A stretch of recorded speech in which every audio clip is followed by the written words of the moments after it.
Ninguém se perde porque quer se perder. As pessoas se tornam viciadas porque há algo dentro delas que dói mais do que qualquer consequência externa. E aqui está a verdade que incomoda terapeutas, gurus e moralistas igualmente. Se o vício fosse apenas químico, bastaria tirar a substância e todos se curariam. Mas não se curam, recaem, trocam de vício, trocam de obrigado. Porque o vício não é o problema, é o sintoma de algo espiritual que foi traído. A sociedade precisa acreditar que o viciado é fraco, porque se não fosse, teríamos que admitir algo muito mais perigoso, que o viciado enxerga algo que os outros preferem ignorar. Carl Jung disse isso sem suavizar. O vício não é uma falha moral, é uma busca espiritual mal direcionada. O viciado não está fugindo da realidade, ele está fugindo de uma vida onde precisa mentir para si mesmo para se encaixar. Por isso, muitos tidos como normais suportam a vida anestesiados. Trabalho, cafeína, açúcar, telas, barulho, produtividade e dopamina legal. Mas o viciado não consegue fingir por tanto tempo, não consegue se anestesiar sem perceber. E isso o torna perigoso porque revela a rachadura. Quando o sagrado desaparece, o corpo toma o lugar. As culturas antigas não se perdiam em vícios massivos por uma razão simples e brutal. Elas não estavam desconectadas do invisível. Eles tinham rituais para marcar a passagem de uma etapa para outra. Tinham iniciações que quebravam o indivíduo antigo para que um novo pudesse nascer. Eles tinham espaços onde a dor fazia sentido, onde o caos não era um erro, mas sim parte do processo. As pessoas não precisavam se anestesiar para sobreviver à vida, porque a própria vida era cheia de significado. Havia cerimônias para o luto, para a perda, para o medo, para a morte simbólica do ego. Hoje não. Hoje tudo isso foi varrido em nome do progresso, da produtividade e do conforto. E a alma ficou órfã. Hoje não há rituais, não há acolhimento, não há linguagem para o invisível. Ninguém te ensina o que fazer quando sua identidade se quebra. Ninguém te prepara para o vazio existencial. Quando você percebe que viveu uma vida que não era sua. Então a alma faz a única coisa que pode fazer para não colapsar. Ela procura substitutos. Procura o sagrado onde pode encontrá-lo, mesmo que seja deformado, mesmo que seja tóxico, em uma substância que apaga a mente ou em uma euforia que suspende o eu, em uma compulsão que te tira de si mesmo por alguns minutos, não porque você seja fraco, não porque seja estúpido, mas porque está desesperado por uma experiência de unidade em um mundo fragmentado. O vício não é prazer, é um ritual fracassado. É a tentativa solitária e perigosa de provocar à força o que antes acontecia de forma guiada e coletiva. Uma ruptura do ego, um silêncio interior, uma sensação de totalidade. O problema é que, sem ritual, sem contenção e sem significado, essa experiência não transforma, só consome. O que antes era iniciação, hoje é autodestruição. O que antes era sagrado, hoje se torna vício. E enquanto continuarmos acreditando que o ser humano pode viver sem contato com o transcendente, o corpo continuará buscando por conta própria aquilo que o espírito deixou de receber. Mesmo que o preço seja altíssimo, a verdade que ninguém quer ouvir. O dependente procura, não há um Deus religioso, não há uma igreja, não há um dogma. Procura silêncio, procura unidade, procura que o ego se cale de uma vez. Isso é espiritualidade real. Isso é exatamente o que acontece no primeiro barato. O barulho se apaga, a guerra interna para, a fragmentação desaparece. Por alguns minutos tudo se encaixa. E aí está a armadilha, porque a substância não é Deus. É um simulacro, um portal falso, promete transcendência, mas cobra fragmentação. Assombra aquilo que realmente te possui. A maioria acredita que o viciado é dominado por uma substância, mas isso é só a superfície. Jung foi muito mais incômodo do que isso. Para ele, ninguém é possuído pelo que consome, mas sim pelo que negou de si mesmo. O vício não entra de fora, entra de dentro. raiva que nunca foi permitida porque diziam não crie conflito, tristeza que foi ridicularizada porque não exagere, desejos que foram envergonhados porque isso não se faz, verdades que foram castigadas porque assim você não vai se encaixar.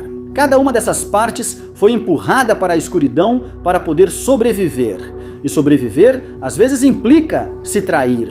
Mas o que é reprimido não morre. Se organiza, se acumula no porão da psique, vira pressão, vira tensão interna constante. E chega a um ponto em que não cabe mais nada. Quando isso acontece, não se manifesta com palavras bonitas, nem com introspecção elegante. Se manifesta com atos, com impulsos que você não entende, com comportamentos que prometeu não repetir e repete. Aí aparece o vício, não como uma decisão racional, mas como uma explosão de obrigado não vivida.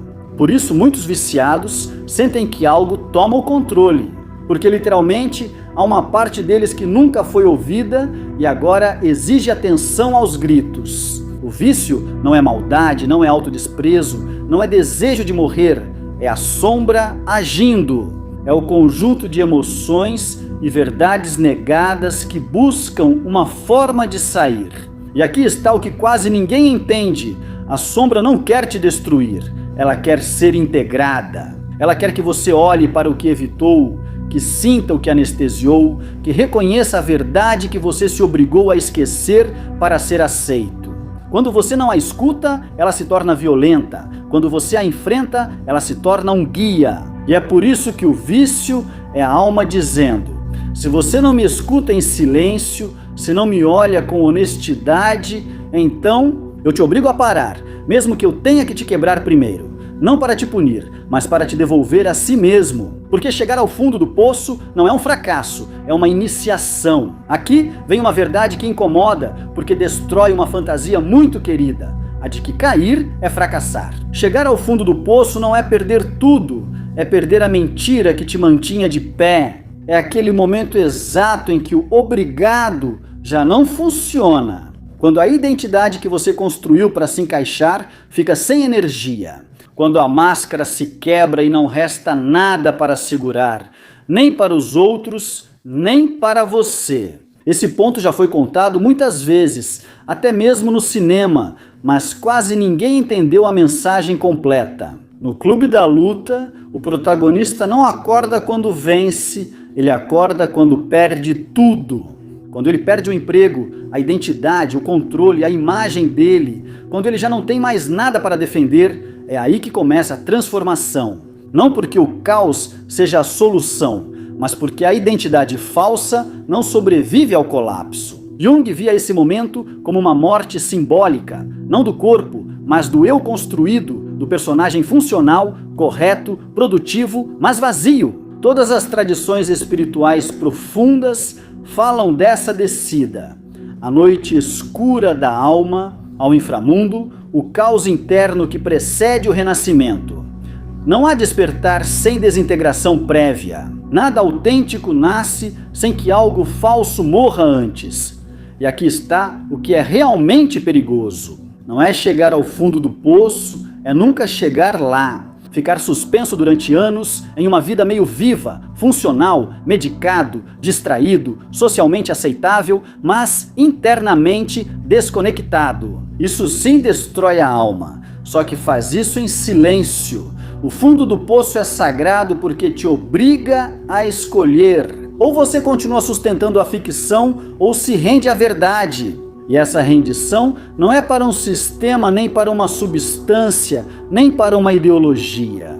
É uma rendição diante da realidade nua, diante da dor que você evitou, diante da vida que você não viveu, diante da verdade que você sempre soube, mas nunca teve coragem de encarar. Por isso, chegar ao fundo do poço não é o fim da história, é o limiar. Não é confortável, não é romântico, mas é real. E só a partir daí, você pode construir uma vida que não esteja baseada em uma mentira. O vício não quer te matar. Ele quer que você desperte. A narrativa comum diz que o vício é um impulso suicida lento, mas isso é uma leitura superficial. O vício não nasce do desejo de morrer, nasce do desejo desesperado de parar de viver em guerra interna. O viciado não busca a euforia. Esse é o mito repetido por quem nunca esteve lá. Ele busca o silêncio que vem depois. Esse segundo em que a mente se cala, em que a pressão diminui, em que o eu preciso ser alguém desaparece. Ele não quer prazer, quer descanso existencial. Quer que a exigência constante se apague, que o personagem tome um fôlego, que o eu pare de sustentar tudo à força. Está exausto de fingir que consegue, de se adaptar a uma vida que não sente como sua, de sobreviver no automático enquanto algo por dentro vai se secando. E aqui aparece a reviravolta incômoda que ninguém quer aceitar. Muitas pessoas que se consideram saudáveis estão mais desconectadas de si mesmas do que o viciado, porque conseguiram sem se quebrar, porque aprenderam a funcionar sem sentir, porque trocaram a verdade pela estabilidade. O viciado, por outro lado, não consegue sustentar a farsa por tanto tempo. Seu corpo entra em colapso, sua psique protesta, sua alma se rebela. E isso, embora pareça destruição, é uma forma brutal de honestidade. Pelo menos ele sabe que algo não está certo. Pelo menos ele não confunde adaptação com plenitude. Pelo menos o seu obrigado não se disfarça de sucesso. O vício não quer te matar, quer te parar, quer te obrigar a ouvir o que você ignorou durante anos. Quer que você olhe para a vida que está vivendo e faça a pergunta que evitou por tanto tempo: isso é realmente meu? Quando não há espaço para essa pergunta, o corpo cria mesmo que seja através do caos. Pare um segundo, respire. Se algo disso te machucou, não te ofendeu, te machucou, comente. Isso não é o vídeo que eu queria, era o que eu precisava. Chegar até aqui não é por acaso. Porque a força de vontade quase sempre falha. A força de vontade é o recurso mais superestimado quando falamos de vício. Ela é vendida como a solução definitiva, mas quase nunca é. A força de vontade só funciona quando há coerência interna. Quando o que você faz, o que você sente e o que você precisa estão alinhados. Quando não estão, a força de vontade não cura, ela reprime. E a repressão não elimina o impulso, ela o empurra para baixo. Ali ele fica, esperando, acumulando pressão. Por isso, o que é reprimido sempre volta. E quando volta, não volta com suavidade. Volta com mais força, mais ansiedade e mais urgência. Esse é o padrão clássico. Você larga uma substância, fica viciado em trabalho. Você larga álcool, se perde na pornografia. Larga a droga, fica viciado em controle, na academia, na produtividade, no tá tudo bem. Você muda o objeto, mas o vazio continua intacto. Você não se curou, só trocou de anestesia, porque você não ouviu a mensagem por trás do impulso. Você nunca perguntou o que estava tentando aliviar. Nunca olhou para qual parte de você estava pedindo atenção. Aqui entra algo prático, algo que quase ninguém faz. Da próxima vez que o impulso aparecer, em vez de lutar contra ele, pare. Ouça, não para ceder, mas para escutar. Pergunte a si mesmo com brutal honestidade: o que estou tentando não sentir agora mesmo? O que está me doendo neste momento que eu preciso anestesiar? Que verdade estou evitando encarar? Não é confortável, não é rápido, mas é real. A verdadeira cura não começa quando você para de consumir. Ela começa quando você consegue permanecer presente diante do que antes precisava anestesiar. Quando você consegue sustentar o silêncio sem fugir. Quando você consegue sentir sem desmoronar. Quando para de lutar contra si mesmo. Curar não é se tornar alguém mais forte, é deixar de estar dividido. É lembrar quem você era antes de aprender a se trair para se encaixar. Antes de trocar a verdade por aceitação. Antes de confundir controle com paz. Quando essa parte, obrigado, a vontade deixa de ser uma guerra e se torna pela primeira vez uma escolha real. A mensagem final que divide a todos.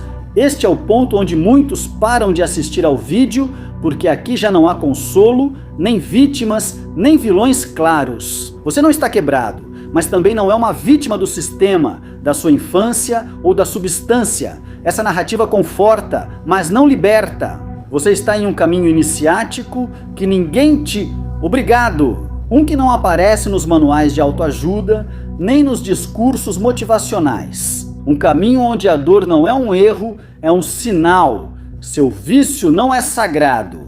Não devemos romantizá-la, não devemos justificá-la, mas o anseio que a originou, esse sim é sagrado. A fome de silêncio, de verdade, de unidade, de descanso interior. Esse anseio não te torna fraco, te torna humano. O problema começa quando você confunde o substituto com a fonte, quando tenta beber Deus em uma garrafa, quando busca transcendência em substâncias, telas ou compulsões. E enquanto você continuar fazendo isso, vai continuar chamando de vício o que na verdade é uma busca pela verdade. A cura não começa quando você elimina o sintoma, começa quando você para de fugir da pergunta que o sintoma traz consigo. E aqui está a pergunta que divide a todos.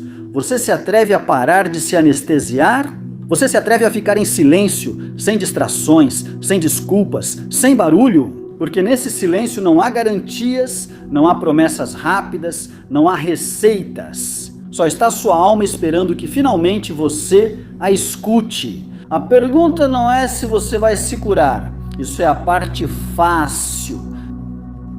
Escuches. La pregunta no es si vas a sanar. Eso es lo fácil de preguntar.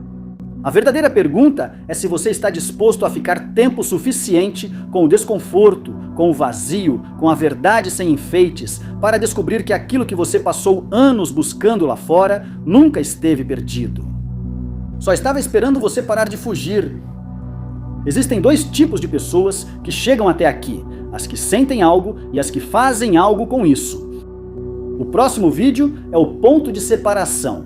Se você não assistir, tudo isso fica só como uma boa ideia. Se você entrar, a mudança começa. A decisão está na tela.